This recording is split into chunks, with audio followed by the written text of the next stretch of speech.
ଜୟ ଜଗନ୍ନାଥ ସାଙ୍ଗମାନେ। ଏପଟେ ଦେଖୁନାହାନ୍ତି ମୁଁ ବାଇଗଣ ଟମାଟୋ ଆଣିଥିଲି ତେଲରେ ଯେହେତୁ ସେକିବା ପାଇଁ, ତ ଏପଟେ ରଖିଦେଇଥିଲି ସେକିବା ପାଇଁ। ତ ସେପଟେ ଭାବିଲି ଚାଲ ଯେହେତୁ ଡାଲମା ଆଉ ଆଳୁ ସିଝି ଯାଇଥିଲା ତାକୁ ସାଇଡ଼୍ କରି ରଖିଥିଲି।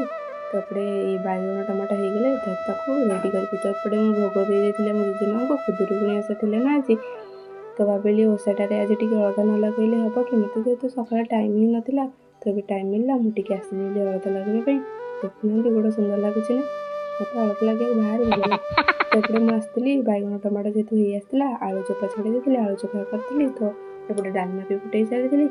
ତ ଭାବିଲି ଲୁଗା ଧୁଆ ହେଇଛି, ଲୁଗା ଶୁଖେଇନି, ତ ଲୁଗା ଶୁଖେଇବା ପାଇଁ ଗଲି। ତ ଲୁଗା ଶୁଖେଇ ସାରିକି ଟିକେ ଦେଖିଲି, କହିଲି ଆମ ଗାଁ ବି ଟିକେ ଆପଣମାନଙ୍କୁ ଦେଖେଇଦେବି। ତ ଏପଟେ ଦେଖୁନାହାନ୍ତି ଆମ ଗାଁ ସୁନ୍ଦର ଲାଗୁଛି ନା, ଯେହେତୁ ଆମ ଘର ପାଖରେ ହିଁ ପୋଖରୀ ଅଛି, ବହୁତ ଭଲ ଲାଗେ ଦେଖିବା ପାଇଁ। ତ ଏପଟେ ଆମ ଘର ପଛ ଗୋଟେ ପାହାଡ଼ ଘର, ତ ଏପଟେ ସେଇ ସହିତ ଭୋଗ ବି ଆସିଥିଲେ। ଏପଟେ ଆସି ଚକୁଳି ପିଠା ଆଉ ତରକାରୀ ସହିତ ଖାଇଥିଲି।